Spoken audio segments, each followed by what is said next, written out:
Sacraments are ordinary elements attached to the extraordinary promises of God. We see this over and over again in the Bible, even from the very beginning.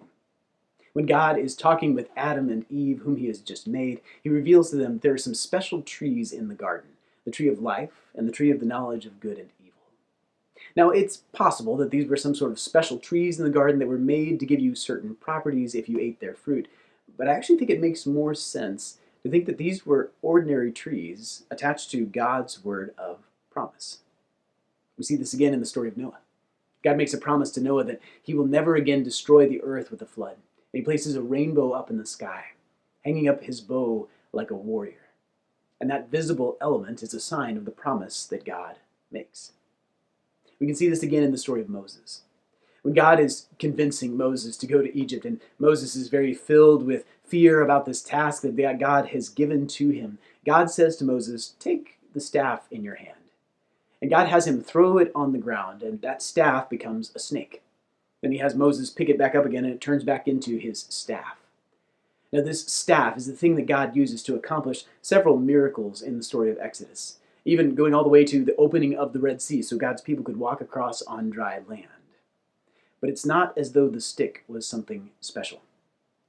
It was probably just a piece of wood that Moses picked up in his daily routine and used in herding sheep as he was going about his daily tasks. God attaches his very extraordinary promises to very ordinary elements over and again. And that is what a sacrament is. The word sacrament means sacred mystery. It kind of pulls together a Greek word for mystery translated into Latin that comes across as something that is sacred, that is set apart.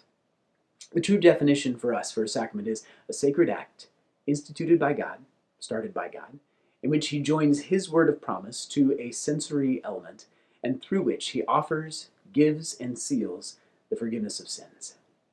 Why does God attach his word of promise to physical things, especially ordinary things, we might wonder? Well, throughout the Bible, God is continually meeting his people where they are. He knows that we have limitations because we're physical people, and additionally because of our sinful limitations. And so God gives us physical, sensory things that we can taste, touch, feel, hear, experience to help us grasp the fullness of his forgiveness for us, that help bring his forgiveness and grace all the way to us.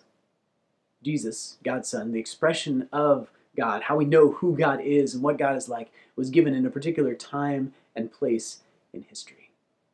Before that, and after Jesus ascended back up into heaven, God connected us to him through these ordinary elements.